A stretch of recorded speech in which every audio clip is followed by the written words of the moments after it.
something I relate heavily with you that we've never even spoke much off of a podcast, right? No, never. We text back and forth, but something I relate to you heavily. How old are you right now? I just turned 30. 30. So, God, I was just starting my YouTube career. No way. Wait, Yeah. how old are you?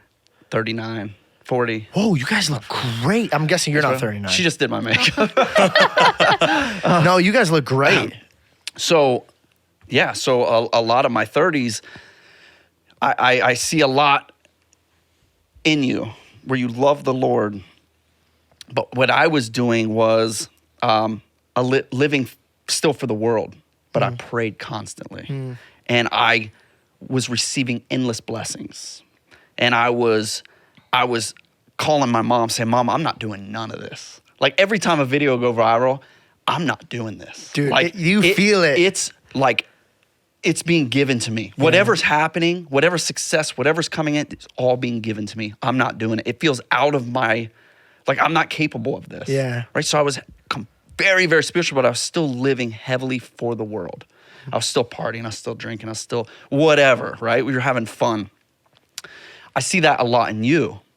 But as we've joined a church and we've learned about the Lord's mercy and we've learned of his grace and we learn a lot more of how you need to live to receive blessings. And I am walking proof that is not true. I was living very sinfully according to the Bible and according to the word, but God loved me and blessed me so heavily no matter what I was doing in my life, no matter how hard I was drinking and partying, and he was blessing and I could feel it in my life every single day. Amen. Well, it's your parents' prayers too. It's Amen, all yeah. of it. It's all of it. Yeah. But the more I learn about how you need to live to receive blessings, I can't confirm that. I cannot confirm that because I was showered with blessings, even in my... How I see it is this, bro. Like, we're always going to miss the mark. Yeah. And when I'm on a plane and I look down, every building looks the same shape to me. Yeah. But if you're on the ground, one's like 30 stories, one's 2 stories. But from a distance, they all look the same. That's how I feel like we are with God. Regardless if you go to church every day and you don't even swear at all, Yep.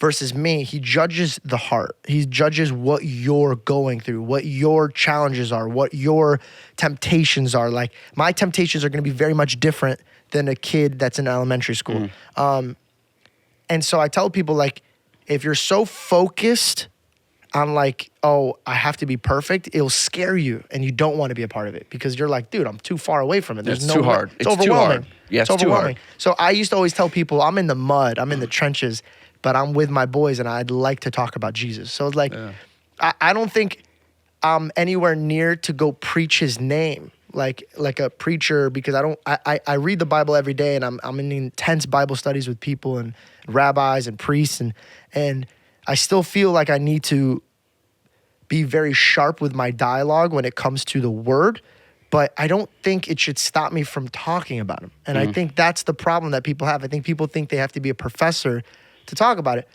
I talk about my mom and dad because I love them. I'll talk about you guys afterwards because I love this experience. Yeah. I really love God. Yeah. I don't love him because what he's done for me, man. Like, when you get in a relationship with God and you start inviting them into other people's houses and seeing them get out of drugs and seeing them get out of their trenches, you're going like, dude, like, all I want to do is sit and thank him because you're watching this turn over and everybody's lives just start getting better and better. You realize that, like, again, a lot of people will, I'm going to try to basically explain it this way.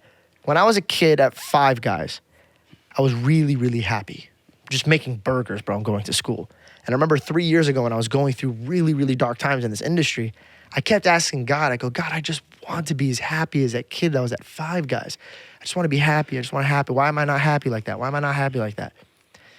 And I realized it's because my joy didn't come from my finances, didn't come from my work. It didn't come from anything besides the Lord. So when I was a kid, everybody used to be like, why is that kid so happy? It's because my parents read me the Bible every day. I got to experience who these prophets were and why they were this excited about life and what they thought was wrong and what they thought was right.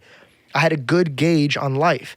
And that's what gave me my happiness. So when I got to a different level of success where the temptations were a little harder, the rooms were a little darker, God was just kind of shaping me up. He goes, hey man, I think you just need a little bit more time with me and everything will balance out again. And I did. And that's when like my heart, bro, like I got even more the happiness than the guy from Five Guys.